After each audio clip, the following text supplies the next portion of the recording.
There's nothing quite like a little nostalgia to dredge up old skeletons, especially when those skeletons happen to be wearing BuzzFeed lanyards.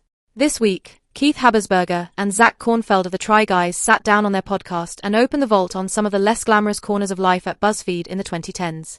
What started as a fun trip down memory lane quickly turned into an exposé of draconian contracts, stifled creativity, and even outright intimidation tactics that many ex-employees remember only too well.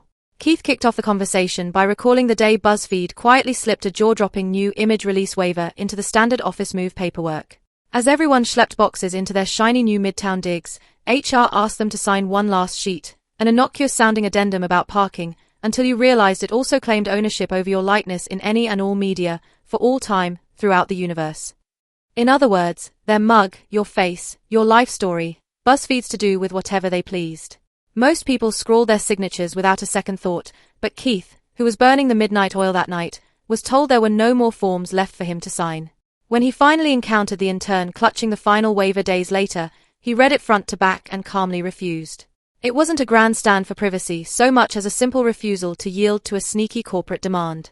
But that one UN-signed waiver earned him a cold shoulder from management for months, meetings where he was quietly warned, if you get a lawyer involved, a storm is coming. That storm, it turned out, was the Try Guys finally hiring real counsel to review the contract. Keith and Zach chuckled, recounting the fear in the eyes of upper-ups when legal representation entered the building. In the wake of that little rebellion, the duo found themselves politely sidelined for nearly half a year, as the company dangled career opportunities just out of reach and whispered about team players versus talent who thinks they're above the system. It wasn't just image waivers. Keith and Zach remembered co-workers getting the axe for moonlighting on side projects. When BuzzFeed rolled out a policy promising, "Tell us what you're working on outside our walls and you won't be penalized," some poor soul bravely confessed to freelancing as a research assistant, and promptly found themselves shown the door. Another co-worker who popped up as an extra in a music video? Laid off. A small web series filmed on weekends? Pack up your desk. The message was unmistakable. Your loyalty belongs here, or it's goodbye, talent. All these frustrations inspired some of the Try Guys' earliest good old days moments, like the now iconic Girls Get Surprised with Puppies video, which Keith admits was born simply out of boredom during those dark weeks when management had frozen their projects. He and Zach just wanted to shoot something, anything, and that impromptu puppy concept smashed every view record BuzzFeed had ever seen. That success, in turn, made corporate realize it held a cast of breakout stars, talent nobody bothered to properly nourish. You can trace a direct line from those puppy videos to the Try Guys' decision to leave BuzzFeed and launch their own independent channel. Their departure kicked off a wave of Why I Left BuzzFeed series from ex-staff, and many careers, like Quinta Brunson's meteoric rise, snowballed from there. It also left BuzzFeed scrambling to reimagine itself without its brightest personalities. Keith and Zach stressed that BuzzFeed isn't entirely the same place today. On a recent visit to the old offices, they say they felt plenty of goodwill and saw signs of genuine structural change.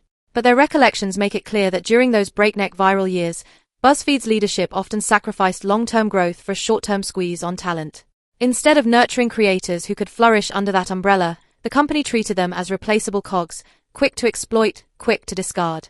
Imagine if BuzzFeed had embraced a Saturday Night Live model, let your cast shine on outside films and shows, and reap the dividends of their growing fame. Instead, they boxed everyone in. When Keith was offered a spot in a major airline commercial, he had to turn it down, his contract forbade outside endorsements. That one lost opportunity still stings. BuzzFeed could have been a cradle for a whole generation of superstar creators, but chose to play gatekeeper instead. The Try Guys' patented blend of humor, sincerity, and absurd stunts was born in that pressure cooker of searing deadlines and narrow margins, but it also nearly broke them. Their saga is a cautionary tale for any company that mistakes control for care. Talent that's respected, empowered, and allowed to spread its wings can become a brand's greatest asset. Talent that's muzzled and mistrusted will find the nearest exit, bringing its followers, and its fresh ideas, along for the ride. Listening to Keith and Zach's reflections, it's impossible not to root for both the Try Guys and the next wave of creators who owe so much to those early BuzzFeed experiments.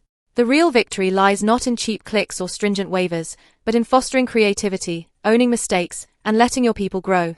Because once they've learned to thrive elsewhere, you won't know how you ever did without them.